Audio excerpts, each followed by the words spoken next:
Once again, Diehard State of Mind. We in the building. What's Bro. up, baby? Chilling, man. Trying to get myself together Um, on this side of things, man. yeah, man. Who's in here? Oh man, you in here early. Happy Monday, hey everybody. Happy Monday to you too, my brother. Happy Monday to you too. If you don't know who we are, you can go follow us on Twitter at Diehard Pod. What is it? Either Diehard Podcast or It's Diehard Diehard Knicks. Yeah, Diehard Knicks PC on Twitter. Knicks PC on Twitter, and you got Be More Like State of New York Knicks podcast. Appreciate all of you guys tuning in to another episode of Die Hard State of Mind, episode 97. I guess it felt like 100 million, but okay, cool. I guess let's start off with the cheating allegations. I guess since that was a subject, a huge subject among the community, among the sports community. How you feel about that? Well, as soon as all these sports people got into bed with these betting companies, what do you think was going to happen? Because it's so easy. Everybody has a phone. That's the issue with most jobs in America, man. Like everybody's always getting in trouble for being on your phone while you're at work. You see cops on their phones, sanitation workers, doctors be on their phones and stuff like that. So, why wouldn't the basketball players be on their phones and stuff and using the same apps everybody else uses? So I mean, how easy is it to throw a game, because you're just trying to get a spread or something like that. You know what I'm saying? That's bugged out. Super bugged out. And what's crazy to me, honestly, is just the integrity of the game. Like, you cheat the game when you do stuff like this. and that's for anybody. Like, you're not supposed to do this to the game. So basically, from an article that I have on the screen, a professional bettor placed 30 wagers in 46 minutes, all involving Terry Rozier in 2023 NBA game, according to documents obtained by ESPN that reveal new details about the suspicious betting under scrutiny by federal investigators. Now, Chauncey Billups, his case is dealing with the mob.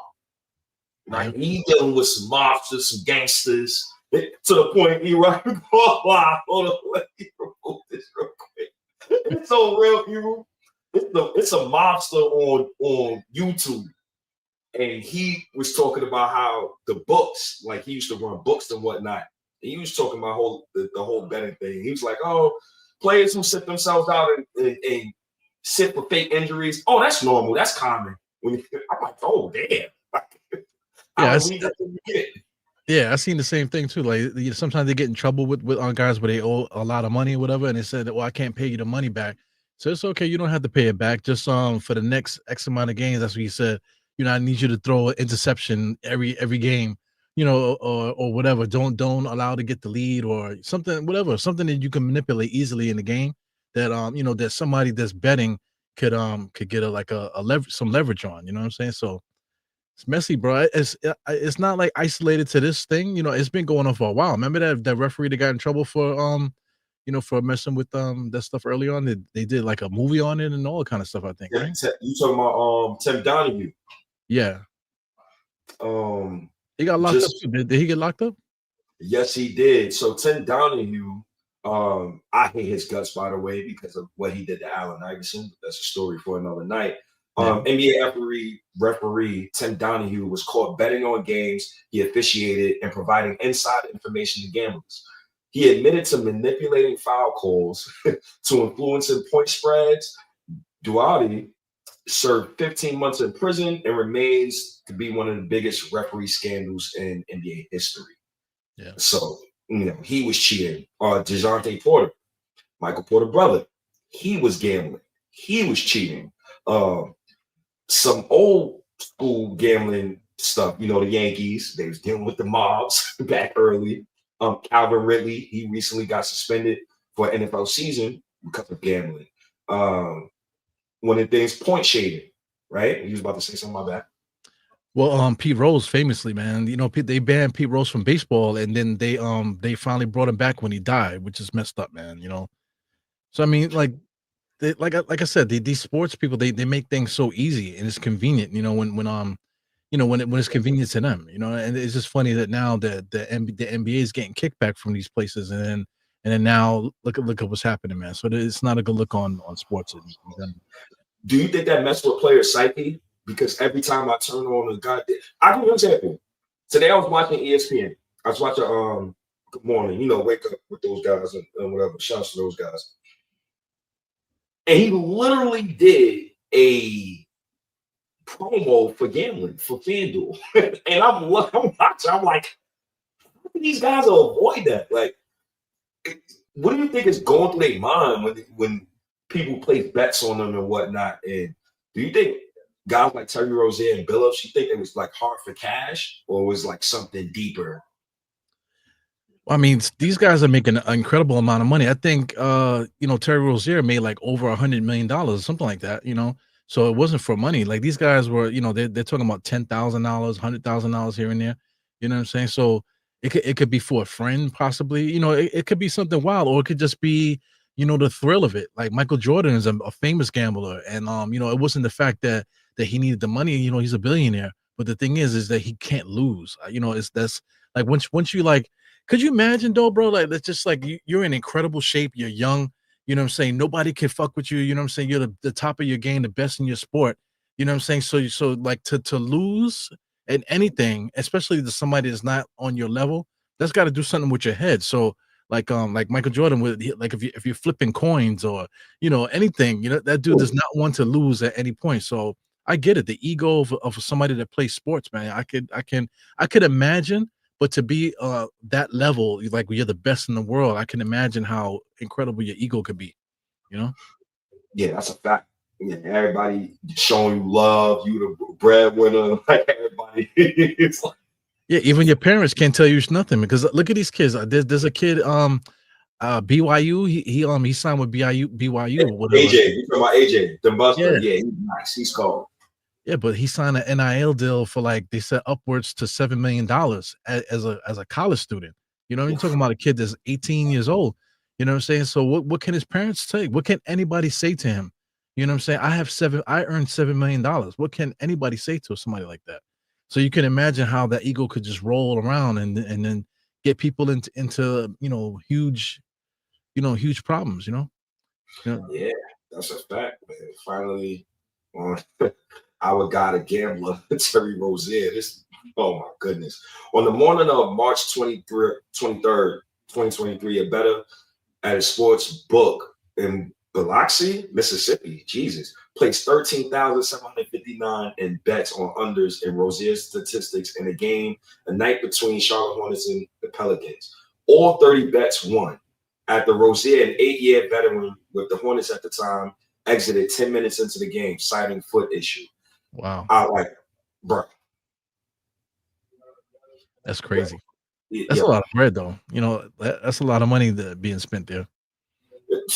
And that's a lot of money being lost. That's the underlying factor to that. Like, we losing money. I just can't wrap my head around it because imagine because like you're becoming a professionals. You're in a professional sports, any sport, doesn't even matter what sport it is. Like you made it. You know what I'm saying? You know how hard that is. There's like millions of people. Everybody that ever picked up a basketball wanted to play in the NBA. You know what I'm saying? Then you finally get there. You know what I'm saying? Beat the odds and get there. Get major money and all this. Become a star in the NBA, and then get yourself involved in something like this. It's just I can't wrap my head around it. Yeah, it's pathetic. Honestly, I hope to God I never witnessed like a Knicks player manipulating anything when it comes to like Knicks games. That would be tough, a tough pill to swallow. Pause. With that said, shouts to all you Knicks fans. Please go read my new Substack, SOIK Substacks, and I definitely wrote about the game from yesterday. So Eru switching gears. Let's get into the game, man. What was your thoughts on the Knicks losing to Miami Heat, and how you felt about the team, how they played and whatnot? So far the season, we're 3 games past, whatever. I think the Knicks have been playing pretty good, to tell you the truth, man. I'm enjoying just the different offense. Just loving basketball. I can watch anybody play. Pull up to a park and just watch people play, and then I scout. You know what I'm saying? So watching the Knicks is like almost like like it's the same guys, but they're just doing things a little bit differently. You know what I'm saying? So I'm appreciating that learning curve there. By what the Knicks are doing. So I've been enjoying it, but. The last game, every loss always brings out a lot of emotion. People get really pissed off about the losses and stuff like that. There's 82 games, so you can't really get too high or low when it comes to these different things. But I thought that the Knicks started losing the game really just because like we were executing Mike Brown's plan, but eventually like the fact that we can't create, the Knicks can't really create. They were getting to the paint, like Mike Brown said, and they were kicking the ball out, but it just wasn't like. It was kind of like robotic, not robotic, but it just kind of was not fun, really. And you could see the players were getting frustrated because it wasn't working. And guys were passing up shots, you know what I'm saying? And, passing up layups. They were passing up layups. They was passing up open jump shots and things of that nature. So, I just think as time goes on, little things like that will start to air itself out. Shout out to Monica McNutt, too. She asked Mike Brown something similar. They asked him about, so what do you think the Knicks are right now as far as their rotations and finding their play? What do you think they are right now? And then Mike Brown started the conversation with you know what I'm saying? So that's pretty funny, but the Knicks this is early in the season, so you can just kind of take things slow right now. It's not time to go crazy yet. With that said, what do you think about me? Yeah. We lost the game in the late third quarter. And I'm really not trying to be harsh on OG Anunoby and Mikal Bridges. But when Jalen Brunson sits, I firmly expect for those two guys to take the bull by the horns and get going.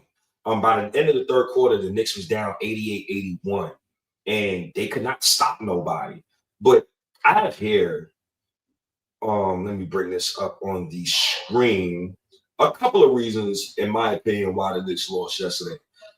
So let's start off with Karl-Anthony Towns, right? Yesterday, specifically, I felt his offense was dirt trash.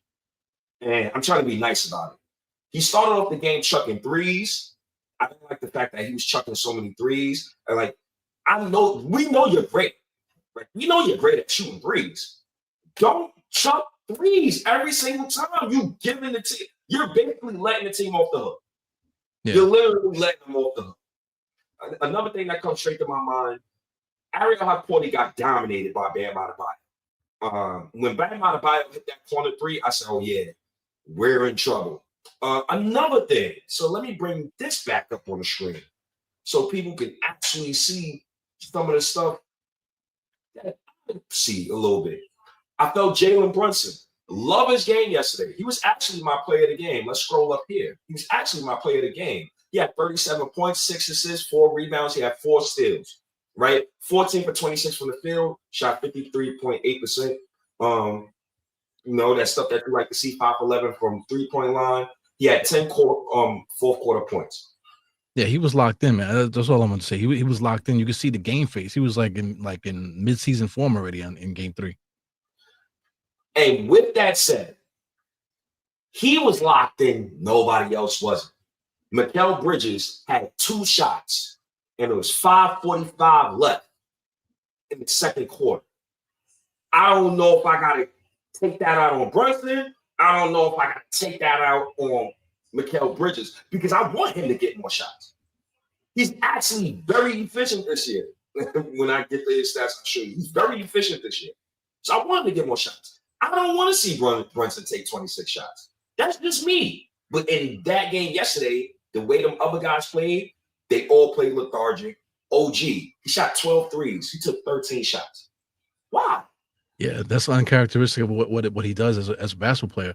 But that's just the how weak the team is as far as creativity and stuff. Like the guys are like, we just have a team full of nice guys. I think we said that so many different times last year, whatever. But it's the same thing. Like guys are afraid to just be, because if look on the other side, Vasquez on the Miami Heat, he was acting like he was Paul Pierce out there. The way that he was attacking and stuff, and some of the other guys too.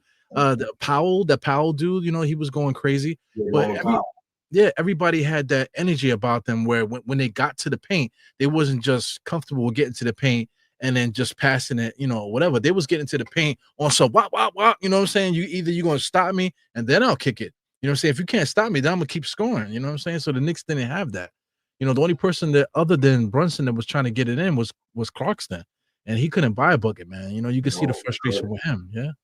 And speaking of Clarkson, he was 2 for 11. Clarkson, Shamlet, and Yabusele, 10 points, 3 for 21 from the field, 0 for 12 from 3. It was also a lineup that I hated. The Yabusele, Josh Hart, Landry Shamlet, Kolek lineups, dead. I never want to see it again. And another thing, Josh Hart and his finger, he can't buy a basket. He literally, he's 0% from 3 this season. That's very alarming to me. I got another tweet, and I definitely want to show you this tweet because it shows all of the guys' field goal percentages, and I think it's attributed to being in a new system, right? And Mike Brown still trying to find the offense. So we shot 15 for 54 from 3. We was 27.8% from 3. We was 38 for 98 from the field, 38% from the field. Those are horrible numbers. And the Knicks got to pick them up. I get it. Yeah, I know Deuce McBride. But Deuce McBride to this sandwich, he's the lettuce. You can take out the lettuce for a night in the sandwich and still feel good. Yeah, but not for nothing though. As far as that player that's not afraid to shoot and stuff like that has balls to shoot it. Deuce McBride is one of those guys. You know what I'm saying? For whether he doesn't have that bop to his game. He's not afraid to get a shot up. You know what I'm saying? And then like a guy like a Mikal Bridges, he's just content with sailing around the court like he's on skates. And OG is just like content. OG keeps falling on the floor. That guy is like clumsy as hell, man. So I mean, we have issues with our team, man. But I think it's issues that can be fixed. But I just don't know, man. Because even last year, remember they were complaining that Brunson, when Brunson didn't play, they played better. So I mean, what's going to happen this year now? The offense, it caters to players like this, where everybody gets a chance to come into the paint and do things. You know what I'm saying? So whose fault is it going to be? If you have the ball in your hand and you're not doing nothing with it, Yeah, man. It was crazy. Shout out to OG because OG right now is currently tied in the NBA for steals. He's at 2.7 steals per game. So kudos to OG and Anunoby for that. Also with OG and Anunoby, right now he has a defensive field goal percentage of 37.9. Anything under 40 is great. So he's been kind of doing his job. My only issue with OG, hot and cold. Hot and cold. The man is this guy called Paper Man. It's 2 sides every court. One day he plays like Paper Man, the injured guy, and then the other day he plays like Paper Man, the $212 million guy. Hey, it drives me crazy, man. I just can't take them get into it's like they get to the cusp of about to do something and then they pass the ball. It's like, they're content with that, so they got, I'm hoping that Mike Brown, this open door policy he's talking about where guys are free to talk and stuff. I'm hoping these guys can have some real conversations, you know what I'm saying? Because it's not like the Knicks were necessarily playing bad. They were missing shots, but they weren't taking, let's say they weren't taking like aggressive shots. These shots were kind of like behind the 8 ball kind of shots. You know what I'm saying? They were taking like the last second shot where whoever had that shot looking at the shot clock, they got to get it up. So there's an anxiety with that shot. You know what I'm saying? Miami Heat didn't have that problem the whole game. Guys were just taking shots within the flow and they never had but there wasn't like a major part of the game where they were pressed to score at any point. You know what I'm saying? Even though the Knicks, up and down, it was an up and down game, but at no point did Miami was where they pressed to score. You know what I'm saying? So, so it's something the Knicks have to figure out. That's a fact. And what's crazy is, as I bring this lovely little tweet on our screen right here, right? Let me make sure you Knicks fans see this.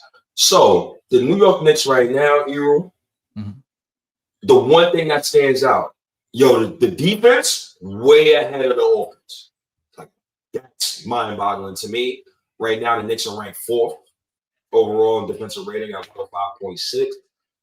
Somebody, if you want to fact check me on that, I think the last time I seen it was 5th, but who knows? I use NBA.com for that stat. We're also 22 in offensive rating. We're 27 points per game, which is nasty work. We're last in field goal percentage.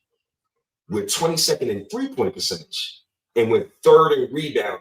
So the third in rebounding is irrelevant to me because if you're last in field goal percentage and 22nd in 3-point percentage, of course you're going to be building a house and people's going to be picking bricks up all over. So, of The course. offensive rebound has been up too, so that goes to show you too. We're missing shots. That's why we're getting the opportunity to get the offensive rebound. Yeah. And Yabusele, his net rating was a minus 53.2 in 16 minutes last game. Oh my goodness. What, he's been trash to keep it a buck, you know what I'm saying? But his shot, I think Clyde brought it up a couple times, even Breen brought it up, like he's like aiming his shot. You can see it. He's getting it up there and then he's just kind of just like just aiming it, and then even his movements is just like he's not moving freely yet. You know what I'm saying? I think he's another nice guy. He just doesn't want to like step on people's toes yet. You know what I'm saying? He hasn't really gotten loose yet. He's one of those guys that like to scream and that type of thing. He hasn't really gotten loose yet. So that's something we're gonna have to wait for him to get out of his shell, at some point. Hero, I ain't gonna lie to you. I ain't got time to wait for that, man. Yeah, I ain't got time for it either. Yeah, I'm ready, man. I'm ready this year because I mean the Knicks, we're here now, man. You know what I'm saying? The Knicks have been winning up until this point. We've had these guys for a certain amount of time now. Like we know what Mikal and OG, we know what all these guys are capable of, especially after last year. Because we can blame Tibbs, right? And we will. We blame Tibbs for that offense and for not substituting and stuff like that.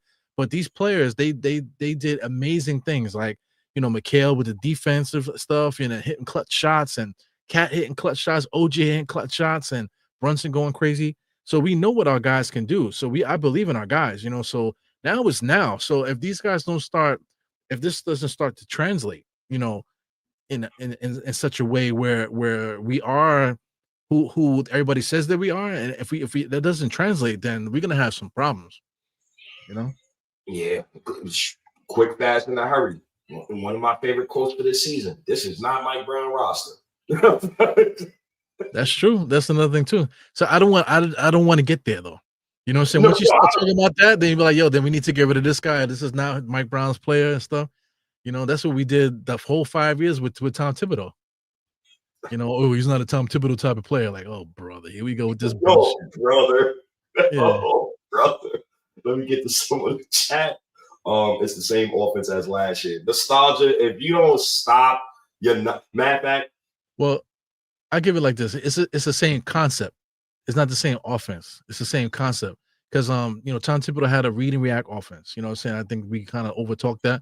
But it's just the fact that that it was read and react to a certain point, and that at a certain point, Tom Thibodeau just says, give the ball to Brunson, and that's it. Everybody clear out. Four men on the side and Brunson in the middle going by himself. So that's a gift and a curse there with that. But with Mike Brown, this offense has been rolling. Guys have been rolling, cutting, getting to the paint. Guys are moving around to spots. You can see that it's working. You know what I'm saying? Certain guys, they go into spots. Like I noticed that on Clarkston, they like to put him in the bottom left corner. During games and stuff. So certain things I'm starting to notice there's the repeating in the offense. You know what I'm saying? So it's not like Tom Thibodeau's, but the concept is similar. It's not really like he's not calling plays, per se. You know what I'm saying? But the concept that we're doing is similar to Tom Thibodeau, but it just the offense is a little bit more, rotating. And to piggyback on that point, shout outs to our guy, Sweeney Poole. Knicks last season averaged 281.2 passes and 44.6 potential assists per game. Through 3 games this season, they're averaging 309.3 passes and 48.7 potential assists per game. Yeah, we have access to so much stats nowadays. Man. Oh, bro, I forgot one website. I remember the website. It's just not coming to my mind right now, but they actually have a graph where you can dead see like the amount of passes per game the Knicks are making. That's incredible. literally, like the amount of stuff that people have of today's technology is insane. Like another quick stat for you, Eru, and for the Knicks fans that's tuning in. Hold on, make sure we get this. All right. So yesterday, And this was yesterday. Open and wide open shots. Last 3 games. Open equals defender 4 to 6 feet away. Wide open is 6+ feet. So I know you all know how to do math. You know, I'm know how to do math too, right? Open field goals made. Jalen Brunson 3 in the open field goals attempted is 13, right? Wide open field goals made 3. Wide open field goals attempted 6. 31.5% is his total field goal percentage. So dudes is just missing. Jordan Clarkson, missing. Yavin Selly, missing. Coley, missing. Josh Hart, that man, he might as well cut off his finger. At this point, you just cut off your. Yo, do you think the Miami factor came into play last night? You know, it just being in Miami, because everybody's shots was short last night, especially like in the when we were trying to make those comebacks. There was a couple floaters. I think Kolek barely grazed the rim. I think he might have threw an air ball. Somebody threw an air ball like towards the basket. Kolek, Jordan Clarkson literally nailed a layup, looking like my young boy RG in his second year. Yeah. So everybody was missing. But this is a great graph. Shout outs to Shy NBA. This is a great graph because it basically is telling you, like, yo, certain guys, they're just missing shots, bro. Yeah. They're just missing shots. And that's attributed to being in a new system. And just to, I want to show you this, man. Let me show you this, man. I want to know your thoughts about this, because obviously we are talking about the Knicks as a team, as a whole. So let me bring this back on the screen. Just scrolling down here, and these are the Knicks players percentages wise, right? Horrible. Cat, 40.5% from the field. Cat has yet to shoot above. Let me bring this back. Cat has yet to shoot above 50% from the field in all 3 games. Shouts to my guy Allen. Yeah. He don't look like a Brandon. I said it last week in a space, and this for me preseason looking at it. In this regular season, he just don't look comfortable yet offensively. Defensively, he looks way better than last season. Yeah, I think he's in better shape. He looks to be in better shape than he was last year. But you know, last year too, you know, Cat had a little issue in the beginning. Remember, he wasn't shooting; they weren't giving him the ball, and then he just bust out. I forgot what the high was, but I think he got like 50. Something like that. He got like a lot of points one game. It was 44. Something like that. 44-point game woke him up. Yeah. You know what I'm saying? So I think with him is going to take a little time too. He expressed some frustration too, though, in the offense when, you know, during the preseason. You know what I'm saying? So, you know, it's just something, because I mean, like, you know, with the way that Brown wants to play with the movement and stuff like that, the trailer 3-point shots and things like that, you know, it's going to free up the 3-point shot. The issue now is that players as individuals, they have to understand when it's time to put the ball on the floor and time to do something else, rather than just settling for like the shot that the offense is going to create. You know what I'm saying? Sometimes you have to be aggressive and do something else to open up a loophole on the offense to get guys going. You know, I think that was the issue. You know, against Miami, AKA beat bop boom. Got to go get your own shot. So when Jalen Brunson sits towards the end of the third quarter and Karl-Anthony Towns sits, certain guys just gotta go and get it. And that was my issue. And we're going to get into Brunson like the last segment, but that's kind of my issue. And now I view Brunson in the Carmelo Anthony ilk, where I don't want to waste him. So I don't want to, what I mean by that is, I want the best possible players we can next to him while he's in his prime now, because he is the size that he is. And I don't know how long his prime is going to be. So he's so good, man. Brunson looks in great shape too. He looked like he might have lost a little something too. Body fat percentage wise, he looks a little more solid, you know, up top too, you know. So I mean, yeah, I'm with you, man. You know, I still, you know, certain plays I don't believe in. Like Mikal Bridges, I see that he's enjoying himself, but with him and this guy OG, you know, they just don't like Mikal is content with getting into a spot, turning around and fading away. You know, OG's content with getting to a spot, you know, and then just turning around and passing it to somebody. You know, you know what I'm saying? They don't get to the point where they get to that bridge and then they don't cross it. You know what I'm saying? They get to the bridge and then they're looking for an exit. You know what I'm saying? So that's the difference between like players at their caliber, around the league. But I was swimming through the, just the NBA, similar players and stuff. Like somebody like OG that could shoot the three at his height, there's not many people at his height, position wise and all that, that really match up with him. Like, the matches the defense and the 3-point shooting at his size. There's not many players in the NBA like that. You know what I'm saying? The only other player that I've seen that's a similar is like guys like Justin, Champagne, whatever from the Spurs or something. You know what I'm saying? And Andrew Nemhard, like that kind of yeah, player. but Nemhard is a point guard though. I mean, not Andrew Nemhard. Oh my God, I'm so sorry. Yo, I got Indiana nightmare. Yeah, PTSD already from last year. Yeah, but somebody that can get you 18 sometimes, around there. There's not really too many people like that. It's not. I was thinking of Aaron Nesmith. Hold Yeah. on. We sorry, chat. Didn't mean to neglect y'all for so long. It's the same offense as last year. Come on, nostalgia, Nick. Stop your nonsense. Also, our team is very small compared to Miami. We needed more size. So specifically on the perimeter, that lineup that I told you about, the Yabusele playing at center, the Knicks don't need that. They need to find out what they're going to do with that. Playing Yabusele with Josh Hart, with Kolek, with Shamlit. If Shamlit not hitting his shots, Josh Hart, he damn sure can't make a shot. Yabusele can't make a shot. What do you want them to do? Yeah, but size wise, I'm just looking. Like I know they got Killer Ware, and then if we had Mitchell Robinson, maybe he would have made a difference in the game like yesterday because we kind of needed that extra defender and stuff like that to help on the inside. Maybe he would have helped a little bit.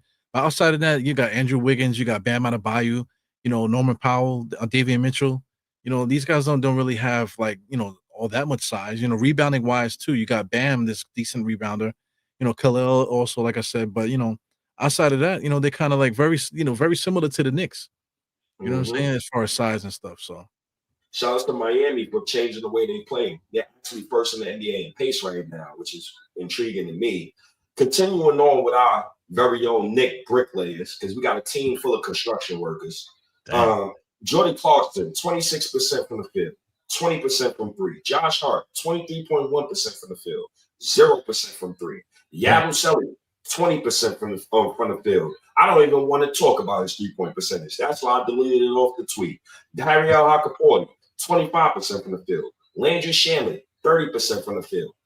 I don't know when Mike Brown is going to pull the plug, because how do you view it? Like, do you view it in 5-game increments, or do you view it in 10-game increments? Because Tim view it in 50-game increments. That motherfucker, man.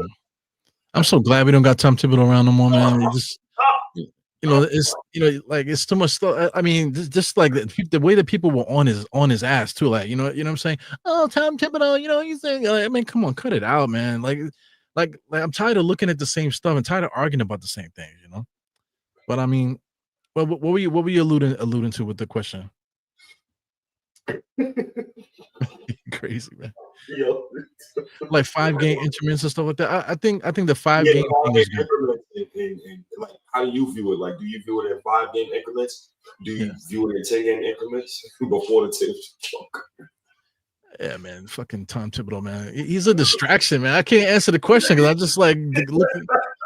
But 5-game increments is nice. You know what I'm saying? Because you at least you get like a nice little like bulk of games together where you can compare what's happening. See, even these 3 games, the first 2 games and then this one, the Knicks played good. They played, I wouldn't say dominant, but we did what we were supposed to do in the first 2 games. This game, we got a little resistance. You know what I'm saying? So the resistance, and then also too, I think Nostalgic brought it up at one point too, said like the coach might have lost the game because he did bench Brunson for a long stretch, but Brunson still played 35 minutes. You know what I'm saying? So Tom Thibodeau would have played him 45 yesterday. You know what I'm saying? Just to get the win. You know what I'm saying? And that's not right. So I kind of like what Mike Brown did. Mike Brown said, listen, we got the players, you guys have the talent, let's get it done. And the guys just didn't respond, Just to defend Mike Brown here, shout out to my guy Vince. he definitely said Jalen Brunson went back to the locker room. Because even when I came into the liquor store, my uncle, that was the first thing he asked me. Like, he said, yo, yeah. He called me my African name, my Ghanaian name. Yo, yeah. Yo, what's up with your man, Mike Brown, man? I'm trying to get a black man a little leeway. That's the first thing I was about. But I had to tell him, like, yeah, Brunson didn't come in because of a little injury stuff. And then he went back to go sit on the bench. But that's beside the point. When you got $350+ million on that basketball court, and OG and Mikal, one of you two gotta go and get it. That's my main issue with the Knicks. Yeah. That's it's a little bit about Brunson, and I guess we're gonna get to that at as the last segment of the show. But it's more really about his teammates. It's more really about them. We spent 5 years to get to this point. We traded 7 first-round picks in total because you gave up 2 to get the Josh Hart. You gave up 5 to get the Mikal Bridges. You gave up 2 kids for OG. You gave up a kid to get Barnyard Bogdanovich, whatever his name is, and Allen Burke. And then you traded that for Mikal Bridges. So you gave up 4 kids. You also gave up Obi 4 kids, 2 second round. You gave up all of this to have this team with Brunson. I don't respect none of them. I don't defend Cat. And I defended Cat last year. And I'm like, yo, it's my all-star starter, this, that, and third. That was last year. Now I need him to defensively pick it up. He's picking it up defensively, but I don't view him either as a guy that, yo, go get the ball, go get me a bucket, go beat Bapu. I don't view him as that. Yeah, we don't have anybody like between just like if you just look at it on face value, like OG, Karl Anthony Towns, Mikal Bridges, what's the difference between them? You know what I'm saying? Like what's the difference? Because you can't give OG the ball and tell me to give me a bucket. You can't do it to Mikal. You can't, and you really can't do it to Cat neither. Every time Cat is going to the basket, he's usually like ramming himself into the basket, and then he'll do like a hop step, and then he'll and he'll fall on the floor because he's throwing the ball sideways or whatever. You know what I'm saying? So it's never like something in control where he's like in control of the situation. It's really just him, just kind of like, jamming himself and trying to put a square into a circle peg. Yo, I never seen Karl Anthony Towns go this short. I never seen Karl Anthony Towns go like this and like, you know what I'm saying? Like, short guy, a little shimmy shake, turn around. I never seen him do that. Now that we talking, he doesn't set up. He doesn't set up a move. He doesn't like most guys that even like Bam Adebayo. He knows how to get to his spot to score. You know what I'm saying? Like Mikal. Mikal Karl Anthony Towns. He doesn't really get into a spot to do work. You know what I'm saying? And if he does, if he is posting up, he's more concerned with trying to stop the guy's heart from beating. You know what I'm saying? With a pow, pow. You know what I'm saying? Guys that do that, they're not. They don't have no bag. They just trying to force their way to a spot just so they can get a bullshit shot up, man. And then crying for the refs to come save me, give me a foul, man. I hate what I'm saying? He is too good for that nonsense, bro. I hate it when he does that BS, bro. The thing with Karl Anthony Towns, though, is that he did have moves, though, at some points of his career. I've seen him do things where he can score with either hand. He did it in college. He has post moves, but why we don't see that now at this stage of his career? Ooh, yo, that's a great question, bro. I want him to go into the paint more, but also you don't want to take away his 3-point shot. But in Mike Brown's offense, he's required to make plays in the high post. And I don't think Karl Anthony Towns, I don't think he's a good passer. Like that's what kind of like bothers me a little bit. Like if OG and like you don't necessarily have to be a great like dribbler of the basketball. Like Sabonis is not a great dribbler of the basketball. He got handled, but he has high IQ and he's a great passer. The Knicks don't have a great passer next to Brunson, so you got to manufacture stuff. And the stuff that they're manufacturing, in my opinion, it won't work for some teams. Well, the hell with that. It don't work for me come playoff time. Like that's what it comes down to. Yeah, the lingering question now is like, do we even have the right mix right now? Because it's okay for Karl Anthony Towns to be that way, but if OG's that way also, and your other guy Mikal is like that also, then you have a problem because you gotta somebody's got to be different than the other two. You know what I'm saying? So, but we have three guys that basically play the same. You know, next to Ooh, Brunson. ooh. Let's see who comment. We got bad comments. Shout outs to y'all. Once our shots start falling, it's over, brother. 3 games turn into 6, 6 turn into 12. That's all I'm saying to you. Yeah, we said we got to drop the pounds. For the love of God, this man, the He got a man big came old here ass. and became Jerome James. Jerome James, damn son. Yeah, He got a bro, big old ass though, man. That motherfucker Yabusele, he got some cheeks on him, man. Like you remind me of Kyle Lowry, man. He got some cheeks on that thing, but he don't use them right though. You know, he's another guy that he should be able to like get as much space as he needs to get his shot off because he's just so big. post up. You see how strong his shoulders? Post up. Yeah. Bro, my issue with him, he doesn't play big. He don't play big. He plays like a guard. He don't play like his size. He play like he's 6'3". Jalen Brunson plays like he's 6'9". He Yeah, it's don't play crazy. like that, and it's insane. Yo, Brunson is amazing, bro. His leg strength is incredible, man. The way he could change angles and stuff, and then like he goes against. I think he drove on what's the white kid the Petit, Jovic. yeah, he drove on Jokic, man, and then Jokic was right on his ass, and then he just did one move, whatever, and then he just laid it right on him with the guy coming right to block it. He just laid it right on him. I'm like, damn, this guy is amazing, man.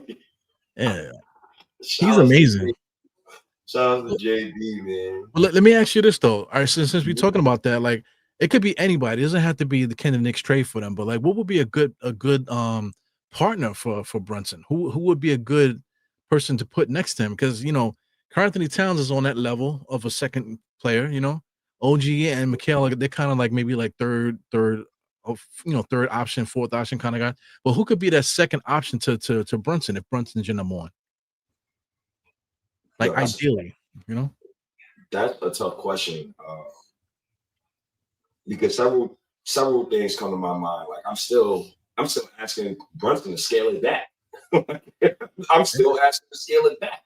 Like he got a 31.3 usage rate. Mikal Bridges got a 13.3 usage rate. I'm still begging Brunson to scale it back. Jordan Clarkson is third on the team in usage rate. I don't know why, but he needs to scale it back too. The perfect partner for Brunson. I'm not going to say no names. I don't want people to kill me. Matter of fact, I'll say 3 names, but the archetype I would love is a tall wing player or guard who can play make at a high level.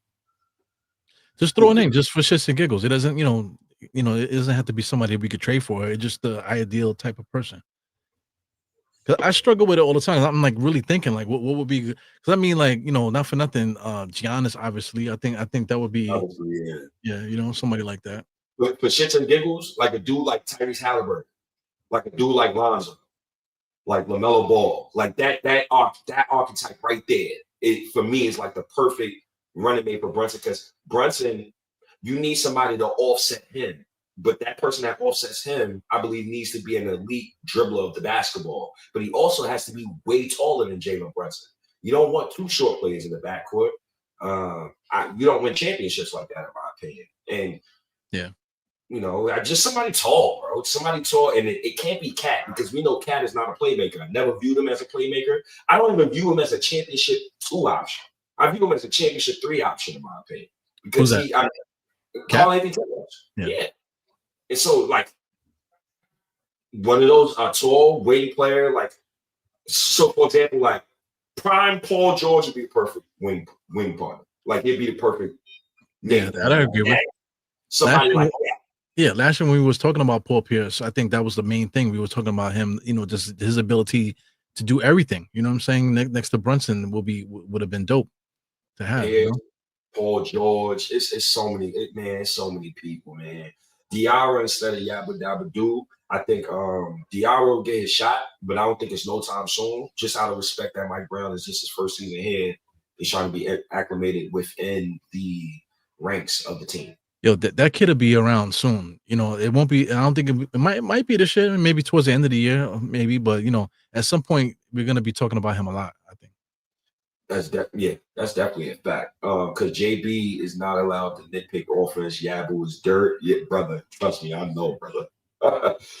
We need more sprays. We definitely do need more sprays, but guys gotta hit their shots. We just put on the screen. Stop How saying sprays. horrible. I get Mike Brown saying sprays, man. Well, we got to stop saying that shit, man. You know, just because he says spray, man. Fuck that. Shout out to Mike Brown. You're not gonna win every game. It's a long season. You know why I hate that quote?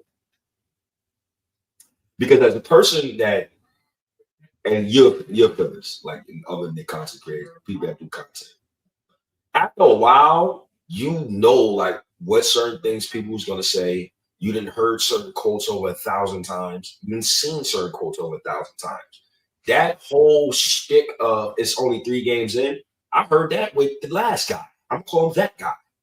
I have no patience to wait at all. Yeah, you seen it be already. You know what I'm saying? You know, I'm older, right? So like I get in arguments with guys, and I used to tell them a bunch of stuff. I'm trying not to do that anymore. Trying not to, you know, insult people like that because it's the human experience. Like if you just experience life a little bit longer than somebody else, you might have seen something a couple times. You know what I'm saying? Like let's say like for me, for instance, like just to throw women out there. You know what I'm saying? Like I've seen so many different women. It's not that I've been with so many women. It's just that I've been around so much women that I'm not like intimidated by or so thirsty or whatever. But somebody in their 20s, they see chicks that, oh, you look at that one or whatever. They're trying to get all of them. But once you don't have that experience, you just don't look at things the same way as somebody that doesn't have that experience. You know. So that's I get what you're saying with the content creating thing. You know. That's definitely true. Shout out to Jay Bull. Yo, what's up? Please get these likes up. Everybody, please press the like and share button. Appreciate all of you guys. We got Eru and State collaborating on a Monday night, right? Salute, salute, salute. 3 capital S's. Yeah, man. Listen, Eru said, look, brother, I can do work 3 in the morning, bro. You can't do it. So I'm like, all right, man, we pack up the equipment. Go to the store. Man, let me hurry up so we get this good content out for these people, man. We trying to this year we trying to make sure y'all see us on the screen way more. You see us on Twitter way more, and we're gonna put our best foot forward, man. Yeah, you know, stay just to say, I definitely appreciate you, man. You know, I remember like the first time me and you interacted with each other. It was on Anchor. You know what I'm saying? Back in the days and shit. That was some years ago. You know what I'm saying? And you have not been. You've been the same. You've been the same towards me since then. You know, so I just definitely appreciate it, man. I never Yeah, experienced no funny shit with you. No nothing. Everything that's been 100 with you, man. So I just have to say that. You know. yo, appreciate that, man. Man, shit, you and Apollo, man. Yeah, it's been us three. Yeah, I feel like we probably should have got together and did something a long time ago. You know what I'm saying? But between us three, definitely you know, big fans of each other and stuff, man. So Yeah, no, that's a fact. Hope we gonna get Apollo next Diehard State of Mind. We gotta get Apollo on it. yeah. We got to chop it up with the bro, man. Shout out to Apollo, man. Make sure you go follow God Up Next Podcast. It's on Twitter, it's on YouTube. Make sure you go follow my guy. Well, Yeah. our guy, all of our guy, right? Fans be saying the same thing every year. Bro, I'm sick of it, bro. I just was getting into an argument with dudes on Twitter spaces before we came up here. Before I give you the last question, before we get out of here. Because I was literally arguing for like 20 minutes over Jalen Brunson. Like, whatever. I'm not waiting for nothing. I strongly agree with that. I waited some years. I done had too many battles with Eru about RJ Barrett. I'm not battling no more. I didn't watch the full game yesterday, but was our defense bad on Norman Powell or was he cooking? Brother, just for you. Just because you know the one, this is why I post that to you. Got tired of people saying you're putting narratives on the timeline. I hate that narrative bullshit too, man. You know what I'm saying? You know, because it's like a political term, you know, just like, you know, like the left wing and all this bullshit, man. I say, man, fuck you, man. And you know, and just fuck you straight without any kind of fucking like extra, you know, meaning behind it. You know what I'm saying? Yo, and this is why me myself, I consistently go at Mikal Bridges because, and I try to go at Cat too because I don't want people to think like, oh, you're picking favorites and all of that. Oh, you just mad because your guy not here. So I try to be even kill. So let me bring this to the screen with you, Eru. Come on, you goddamn. Come on. That nonsense, man. Come on, man. Oh man. God damn it. But Pop-ups. Norman Powell, and these are Mikal Bridges matchups, by the way, right? Averaging, a nice little 16 points. Career stats, nothing special about that really. Yo, let me dive into The rebounds is a lot for him. 5.3. Sheesh. an improvement. 5.3 rebounds, 4 assists. Now these are his matchups. Brother, Norman Powell, he was not cooking Mikal Bridges from the field. Norman Powell actually shot 40% from the field. Let me make sure that y'all see all of this. Norman Powell actually shot 40% from the field, and he shot 50% from three. The one thing that you kind of don't like when it comes from Mikal, you want to limit those shot totals, right? Mikal guarded him for 6 minutes, and Norman Powell, he managed to get off, 7 shots? 7 points. That. Does it say points? Say that again? Does that say points? So right now, I forgot you get a little older. You all get Put that shit in braille so I can see it better, man. Yeah. Let me get my reading glasses. Sound like my mom. Yeah, so he did hit 7 points. He had 7 points on him. Yeah, so these are some of the matches. Like Norman Powell, he was getting off of free throws. He was getting to the free throw line a lot. He made a lot of his free throws, so much respect for him. He got funky for a second though. He was getting he was doing stuff. I'm like, yo, look at this dude. I didn't even know he could do some of the stuff that he was doing. So he was feeling himself for a hot second. So shout out to Mikal. So some of the guys he's guarded so far this season, Donovan Mitchell. Donovan Mitchell is shooting 55.6% versus Mikal. Derek White, he's shooting 33.3% from the field versus Mikal.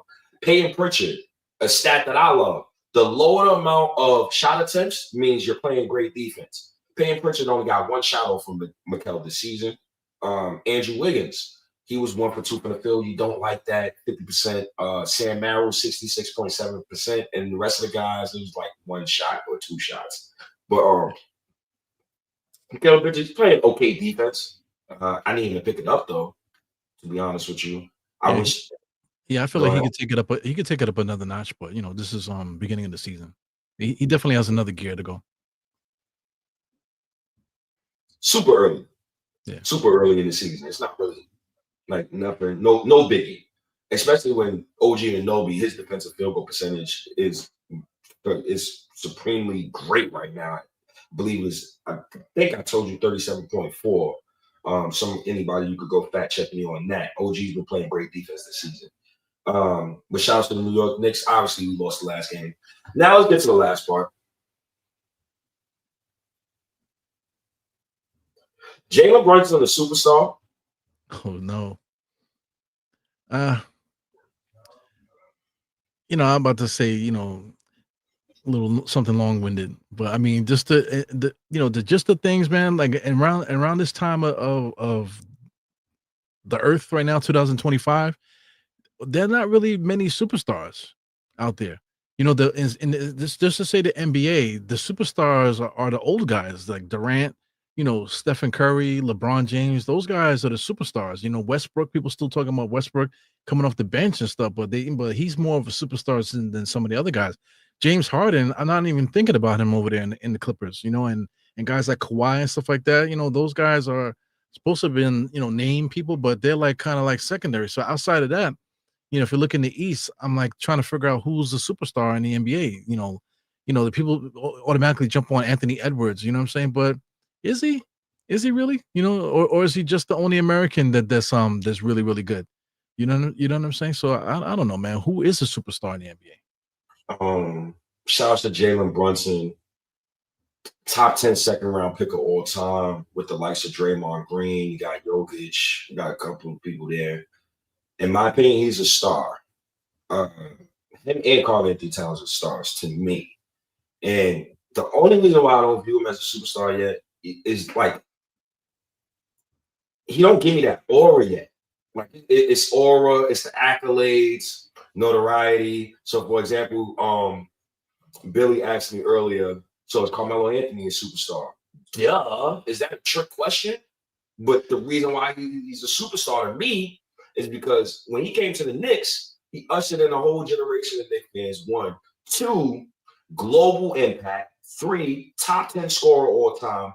Four, made it to the Western Conference Finals. The only reason why he didn't get to the finals is because Kobe, mother effing Bean Bryant, and you see the squad he was with. And then you got other guys like Tracy McGrady and stuff like that. So, But what makes a superstar though? You know, that's another thing too. Because like say you think about Carmelo, you know, he was already a superstar when he came to the Knicks. You know what I'm saying? He was a superstar before he got in the NBA. You know what I'm saying? He came up in that era, you know, the ABCD camp and all that type of stuff, where guys were like, you know, LeBron James wasn't even the top guy. It was another guy. Keep forgetting money's name that didn't make it to the NBA, whatever. He was the top guy. You know what I'm saying? So we remember them coming up, the legend that build up around them when they were in teenagers. You know what I'm saying? So that build up the memory in our heads and the feeling that we feel about them. And then, you know, Melo won the championship in college and stuff, and just the braids and the culture. You know what I'm saying? That's what gives you superstars. You know, like Durant. You know, he kind of built himself up too. You know, coming from Seattle and things of that nature. You know what I'm saying? Westbrook and whatever. You know what I'm saying? So there's nobody in the NBA that has that thing about them that we just been following them so long. They just have like this, you know, legendary life. You know that we just, you know, I don't see too many people like that. me neither. It's like that it factor, like Allen Iverson, like you see superstar, like you know what I'm saying? It's like, oh, You know, before the internet, like it's not even before the internet, but before the internet became the internet, how it is now, like everybody knew who these guys were. You know what I'm saying? Like the Iversons and stuff. Iverson, people knew about him playing football before basketball back, you know, back in the days and whatever. Then he got himself into trouble, and then he went to Georgetown and stuff. It's like I said, this is like a legend that's building around this dude. You know, that's one guy, Stephon Marbury in New York. You know, people the before Stephon Marbury even touched the basketball, his brothers were already like becoming legendary within in the basketball scene. The Marbury name, and then they were saying, "Oh, the best one's going to be the last, the fifth brother. He's going to be the one that's going to be." So he had that legend. You know what I'm saying? That build, you know, up. You just don't have that. Ray Allen had it coming from where he came from. You know, a lot of guys, Big Dog Robinson. These guys are legendary dudes. You know what I'm saying? Like, you know, we just don't have. I just don't see that. You know, like, you know, there's no story. You know. yeah, got like it's building up though. Like Brunson, he's adding to the book, he's adding to the collection. It's building up. Like Brunson is going. It's crazy when Katie first said it, when he said Brunson is going to be in the Hall of Fame. He's absolutely 100% going to be in the Hall of Fame. Well, you know, I was talking about the story though. You know, like Brunson is the son of a former Nick.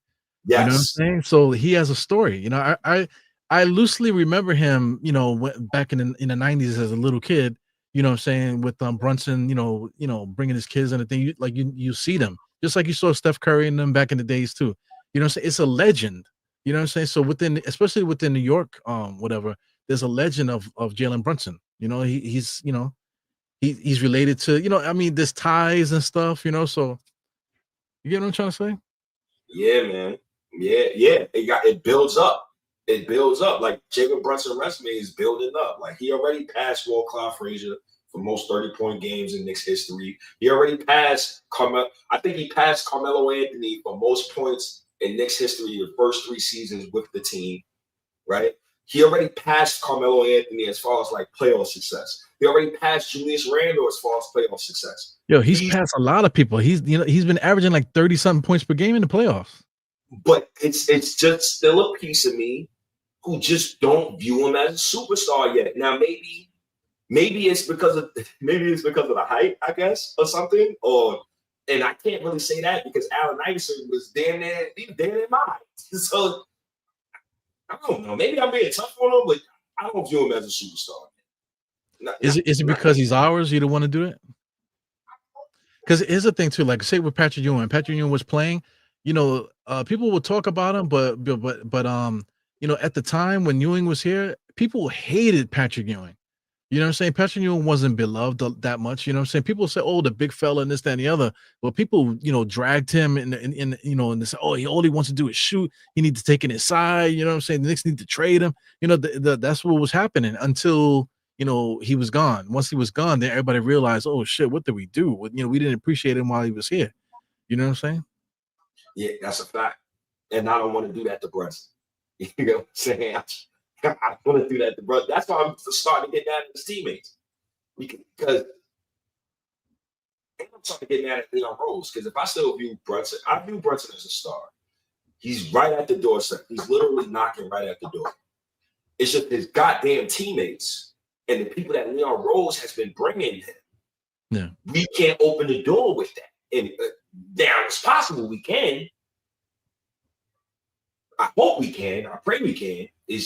I don't view Cat as this superstar that certain other people do. He's a star. OG Anunoby, he's a role player until further notice.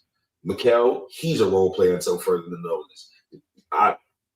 Knicks kind of missing a superstar for me, unless Brunson just turns into Allen Iverson. I mean, but like I said, Brunson is literally Allen Iverson right now, though. You know what I'm saying? Like, if you look at his numbers, you know what I'm saying? Like, he's averaging like 20, over 25 per game since he's been a Knick. And like, he's literally averaging 30 plus points per game in the playoffs. You know what I'm saying? He legit is Allen Iverson. Yo, Brunson is insane, bro. He's insane, bro. Even his numbers, like, hold on, let me put this on this. Yeah, you gotta look at it. You gotta look at it and be like, yo, is that real? You know what I'm saying? Yeah, it is real. Not only is he getting those points, the percentages are great too. I'm so sorry, Nick fans, yo. I just don't see him. I just don't see. Yo, it's no. Wait, hold on. Wait. Whoa. Oh, I ain't get that lost. All right, so let's put this here. So these are Jalen Brunson stats for his Knick career. Look at the numbers, bro. I mean, like, the numbers are crazy. He got some crazy numbers. Like, I'm looking at the playoffs. If you add this to Knicks seasons, he's literally averaging 29.9 points per game, 6.8 assists, and 3.8 rebounds. You know what I'm saying? And the percentages are all decent percentages. Elite percentages, bro. They're like 24-6, 49% field, 42% for three, 29-7, 26-7, 30-6. Like, man. I'm probably being disrespectful when it comes to JB and selling him short. I'm probably selling him short. Like, yeah, I probably need to look at it through a different lens, but the lens that I look at it through is I don't see too many teams in NBA history who's won with a short guard as their 1A. Now, the teams that have won, look at their teammates. Word up, yeah. Because I mean, like Isaiah Thomas, that's the main one, right? Isaiah Thomas, he had Joe Johnson next to him, and then behind him he had Vinny. Yeah, and then he had the perfect forwards and big man in front of him to protect them. You know what I'm saying? So their teams were built, for success. So, but at the same time too, looking at those teams, I can't think of the guy's name, but Adrian Dantley was one of the stars that Detroit had, but they traded Adrian Dantley for Mark Aguirre. Yep. And then Mark Aguirre himself benched himself so they can start Dennis Rodman. You know what I'm saying? So, just things that happened, for them to get to where they went. You know what I'm saying? So I say that to say that maybe the Knicks are just not done. Maybe we're on our way to getting there. So maybe Mikal or OG is not the guys that we need to get to where we need to go. Maybe we need to do Adrian Dantley, which Adrian Dantley was one of the biggest scorers in the NBA history, and we traded him for Mark Aguirre. You know what I'm saying? So, maybe we need to do that, just for people who don't know who the hell Adrian Dantley is. I know some of the younger folks like, yo, Adrian Dantley. Adrian Dantley was Carmelo Anthony before Carmelo Anthony. He was like scoring wise. When you think of scoring at the time, Adrian Dantley, he was that guy. Oh my God, it's just so many numbers on the screen. The hell with it. I'll put it there. Now when it comes to our guy, oh my God, I got it wrong again. Oh, here we go.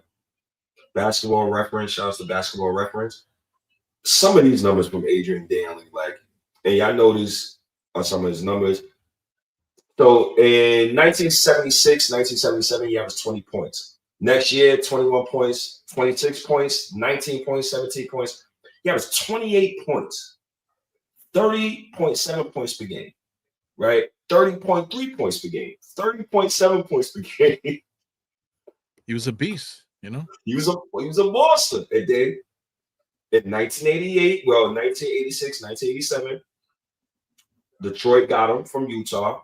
And he played for Detroit for 2 years, right? And those teams on Detroit, he averaged 21 and he averaged 20. But he was traded, right? Well, context of that though is that he was pissed off because he wanted to average the 30. You know what I'm saying? But in Detroit, he couldn't average 30. That's what got him traded because he wanted the ball more. That was the issue with Andrew Dantley at the time. And some of the other teams that had small guards that's won championships. And this is basically just me crapping on Brunson's teammates. This ain't really got nothing. It got a little bit to do with him. Small guards have won championships in NBA history, but look at their goddamn teammates. You just said a Defensive Player of the Year award winner was literally inserted into the starting lineup for a guy who's a former All-Star. Yeah. Chauncey Billups. You see his teammates? Do you know what a Ben Wallace would do for Karl-Anthony Towns and the Knicks right now? Well, you know, I mean, you mentioned Detroit. Detroit, you know, they traded for Rasheed Wallace in midseason, and then they went to the finals. So maybe the Knicks have that in their story where we get to a certain point, and then there's a trade available. Giannis, we've been talking about him forever. Maybe we make a midseason trade for Giannis, you know, and then that propels us to the championship. You know? Yeah. I just don't want them to be one track minded. So it can't just be Giannis because there's always other moves that you can make, and you know you can improve your team. A superstar has to be able to be an all-star and perform in the playoffs. I will never ever talk about Jalen Brunson in the playoffs. That man gets into the playoffs and he turns into the Super Saiyan mode. That's why I'm annoyed with his teammates. And then once again, our guy, Stephen Curry, who you play with? Andre Iguodala, Sean Livingston, bunch of basketball movers, bunch of former All-Stars, great players. Chauncey Billups, we already said it. Rip Hamilton, Tayshaun Prince, Rasheed Wallace, Ben Wallace. It's possible for you to win with a small guard, but it all depends on who his teammates is. Brunson teammates, I don't respect any of them. Until somebody shows me in the playoffs, they're not going to leave him out there to die. That's where I'm at with those guys. Yeah.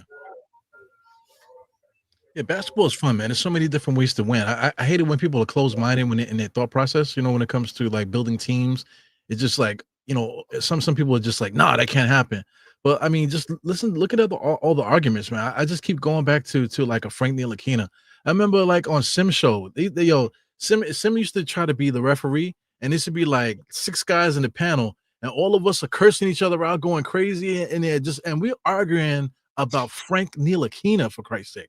You know what I'm saying? So, you know, just, you know, fans of sports in general are just like a lot of it is just what they think in their mind, or let's say like for Frank, for instance, you know, is just like, oh, he's 6'5", he's a defender, he this, that, the other, the stuff that he does is not on the stat sheet. This is all in your mind. You know what I'm saying? This is something that you projected in your mind, that you want him to be something but he's not, though. You know what I'm saying? So, you know. Yo, I remember those Frank Ntilikina arguments. Yeah. I remember those.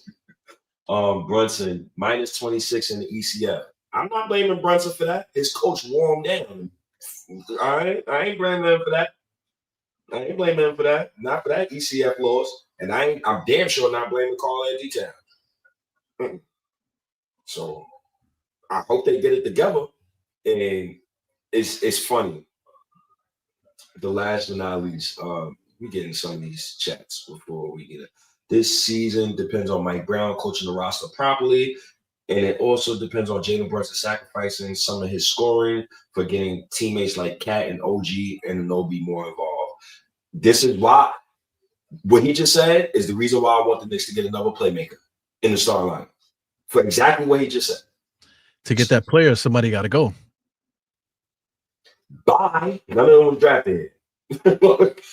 Well, I'm just saying, I got to plant that seed. You know, in order to get that player of that caliber, somebody's got to go. You know? I have no problem with that. Because I'm not interested in Brunson shooting the ball 26 times. Like, I want to see what his teammates got. I know he can score the ball. I know he can distribute the ball. But I don't think it's about him anymore. It's about the grand scheme of shit, man. It like you said, right? There's different ways to skin a cat. It's different ways to win a championship. It's just when our two best players is Cat and Brunson, you kind of gotta like. It's a Rubik's Cube where you gotta take out certain pieces and put certain pieces in because them two is kind of funny building around. Yeah. But it's fun, man. It's all part of the process. You know, the content creating and stuff like that, you know, just talking about it and just using imagination and then just, you know, sticking with your child, you know, the inner child and stuff like that. You know what I'm saying? Because it is a game. Like I've been on other people's shows too, and I say, well, it's a child's game. And it's oh, come on, bro. So it is a child's game, though. It's a fucking game. It's a game. You know what I'm saying? It's just that people like a lot of people, you know, like it a lot. You know what I'm saying? So, you know, they're this more at stake, you know, sometimes when you have these conversations and stuff. But it is a child's game, man. So, you know, it's fun. It's fun to tap into that useful thing, man. That's what keeps us alive, you know? That's a fact, man. That is a fact. Ralph, salute, man. Salute, Ralph? man. Ralph is a crazy dude, bro. Yeah, Ralph crazy, man. Yeah. One of the greatest dudes you ever meet. My boy went to the groundhog hole once Randy got traded. Ralph is cool as fuck, man. Really nice guy, definitely. Point guard Ajay Mitchell from OKC is balling. I ain't gonna lie, this draft class, this is a lot of hoopers. A lot of hoopers. Cedric Wilson is a hooper from Memphis. Ooh, I said, ooh. But the draft process is changing too with that. You know, you said hoopers, you know, like we got to start finding the hoopers now.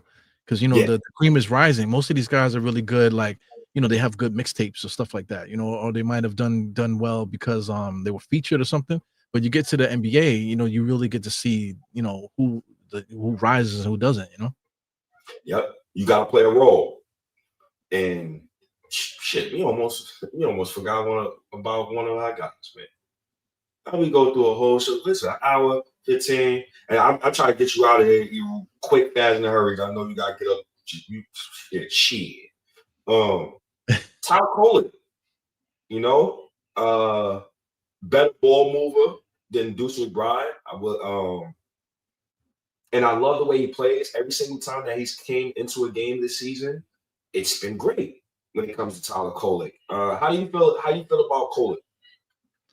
I don't want to like him, you know what I'm saying? But he could play, man. One thing I don't like about him is he has no speed, but he knows how to get to where he needs to go. And you know, for you know what, that's another thing too. In my mind, I'm thinking about him in a certain way, but I've never seen him get stripped. You know what I'm saying? He doesn't, you know, never seen him get stripped or whatever. You know what I'm saying? So I mean, he's a good basketball player. You know what I'm saying? So he could definitely shoot. You know, and then he definitely could find his teammates. Whether he's not necessarily like a John Stockton kind of guy or like a Magic kind of where he's doing no look pass and that type of stuff, but he's able to complete the pass to somebody. So that's valuable in the NBA. He definitely runs the offense at a high clip. Era, let me get this last thing in front of you. Pause these last bit of stats in front of you. So the Knicks bench, first 3 games. It's just 3 games into the season. Nobody got to panic. They ain't got to, you know, we ain't got to shoot at each other. The Knicks bench rankings 3 games in. 29th in points per game. 30th in field goal percentage. They're shooting 31.2% from the field. Oh, my God. Yeah. 26 in 3-point percentage. They're shooting 26.7% from the three. They're also the true shooting percentage, 28th in the NBA. And Mike Brown, 3 most used 5-man lineups is Karl-Anthony Towns, OG Anunoby, Mikal Bridges, Jalen Brunson, and Ariel Horty. That's a net rating of 0. The second lineup, and that lineup played 19 minutes together. The second lineup that I have here, Karl-Anthony Towns, OG Anunoby, Mikal Bridges, Jalen Brunson, Deuce McBride. That lineup is a plus 12.8. And even for shits and giggles, the best lineup right now for the Knicks is Karl-Anthony Towns, OG Anunoby, Josh Hart, Mikal Bridges, and Jalen Brunson at a plus 54.9 in 15 minutes. So the 10 star lineup. We're back at square one. But it has to do with flow, though, because, OG and Mikal can't rebound. So Josh rebounds. You know what I'm saying? Neither one of those guys can put the ball on the floor. And Josh is probably like the second best, person at that, as far as that. So the balance is there in that group. So I get it. Josh Hart defeats the whole beat by boot segment because he could actually play make for you without even trying to do all of that. Trying to get past somebody and dribble the ball. Shouts to Josh, man. 0% motherfucker. Yeah, he's annoying, man. We're close, man. We're definitely close. But not everybody's gonna make it to the end. Like I said, the way we argued about RJ Barrett, the motherfucker ain't on the team no more. He's on Toronto. Same thing with IQ. People say, "Oh, we'd never trade IQ. Who we trading them for?" You know what I'm saying? Now look at this shit. So I mean, people get moved all the time. People get traded all the time. Yeah, man. Any thoughts about tomorrow's game? I guess we could get out of here. Once again, man, appreciate all of you Knicks fans. And we spoke about if Jalen Brunson is a goddamn superstar, right? I said he's a star, but he's knocking on the door. So I don't want to see Billy and all you. Oh, you didn't talk about it. Even. We just had a whole segment about it. So go ahead, yes, with that. God damn it. But any thoughts about tomorrow's game? Knicks play the Milwaukee Bucks at 8 p.m. Oh my God, I hate those goddamn late goddamn games. We play the Bucks at 8 p.m. Both teams is 2-1. It's gonna be interesting, man. A matchup wise, I think the Knicks is gonna be a decent matchup for that squad. So we'll see. Certain guys are playing better than they were playing last year. As far as the Bucks is concerned, Cole Anthony had a breakout game the other day. Kevin, that dude, whatever his name is, the Porter guy, he's out. For whatever reason. I think I forgot what happened to him. But anyway, they have a new guy there, a second-year player that's been playing point guard for them. That's been pretty good too. So I mean, they have some talent there. Gary Trent Jr. is there. They have some talent there. So the Knicks are gonna have to play some basketball. But I think the matchup, from whatever I think the Knicks should be able to pull it out. Shit, hopefully, man. The narrative is gonna be running, brother. Karl-Anthony Towns narrative. OG every time he misses a shot, I'll be looking right at it. Both ways though. Even if we beat the Bucks, saying people still gonna be saying, "Oh, look at Giannis. You need to get him out of there. Go to the Knicks." Oh, look, he's playing against his future team. That type of thing. Oh, that's gonna be dope. I can't wait till that narrative come out. He's playing against a new team already. Look, the NBA is cheating. I just gotta put this on the screen, bro. I'm sorry, bro. He's amazing, bro. He still plays like he's playing for his life. You know what I'm saying? He play like he ain't got no money. Like he don't know where his next meal is coming from. That's how he play. Yo. Win-win season for us, right? If we don't get to the finals, and I will say on the live stream, the Knicks will get to the finals. Knock on wood, championship. I try not to put that energy on Twitter Spaces not like that because it feel like it's bad juju. It's too much going on. You overly say it and they don't do it. It kills your whole morale. So Yeah. Gotta get away from that, bro. Even anything you got coming out this week, and once again, man, salute to all you goddamn Knicks fans in the goddamn chat. Enough with the parlays, buddy. Enough. Gambling addict. But anything for the people you before we get out of it. Yeah, man, I'm trying to get a schedule together, man. Sunday, Halloween messed me up because I had to work 10 straight days, man. So that's why, me and State, couldn't get on Sunday. But Sundays, right? We're gonna try to get together most Sundays, right? If we can. Yes, Yeah, for sure. for me, outside of that, I'm trying to get 2 other days together where I can get some more content up, man. So just on my end, look for that. What you got going on, man? I'm definitely gonna have the cheating stuff tomorrow. I think that's very important for people to read about it. And as far as like the cheating stuff that I'm talking about is with Terry Rozier and Chauncey Billups just writing about is gambling affecting. Substack. Yeah, Substack. Yeah. Mm-hmm. So is gambling affecting sports? Also got the Jets and the Giants articles. They'll be out tomorrow morning. I gotta wake up at 5 in the morning. God damn it! And I probably got a podcast audio coming out tonight, tomorrow night. People know I got the Twitter Spaces going, so we're going Twitter Space right after the game tomorrow. It's mad stuff on the way. It's so much. Yeah, content creating is fun, man. I like it. I say it all the time. Support whoever you like to support. It's important. Because it's so important. Look at everybody got a podcast now. You know what I'm saying? Everybody's doing exactly what we're doing. So I mean, same thing like hip hop. People say there's no real hip hop out there. That's because you're not looking for it. You know what I'm saying? Like the real Knicks content creators, like oh man, this person, you're not looking for it. You know what I'm saying? If you turn it on the TV to find Knicks content, then you ain't looking in the right place. Yeah, you gotta go through the depths of hell. Go through the depths of hell. Some people, it depends on what you like to listen to. Yeah. Some people don't want to hear that number shit all the time. Some people just want to feel like they at the barbershop while they driving their car with their little homies and all that. Other people want to hear about numbers. So it's a fine balance. But you can find it though. Whatever you're looking for, you can find it. You know what I'm saying? You just gotta don't be lazy. And just go out and support the people out there because there's a lot of people out there. Shout out to Guard Up Knicks. I'm noticing that they starting to pick up. There's a couple other guys too. I can't get their names right now, but I'm thinking about a couple people that you may not have that may not have been eaten before. I can see them starting to come up now. So support people, man. Shout out to my guy Trippy, man, my guy Ross, a couple people we got probably left. It's a couple people in the Knicks content space. Trippy was in the chat too just now. I peeped that.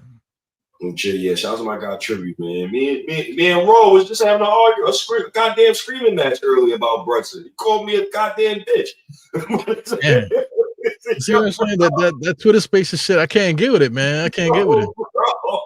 Because it's so casual. You a fucking bitch. And then they tune into the next show. I love you, State. Like, damn, son. Like, I can't get it. I get it, that I love you shit. I guess that's like the era now, man. But I don't like saying it. I just don't like telling people I love you. You know what I'm saying? That's fucking crazy. I'm supposed to give you buns now? I just don't understand. What the fuck is that shit about? The young dudes say my heart. My little brother, he say, yo, chill my heart. I'm like, yo, bro, pause, bro.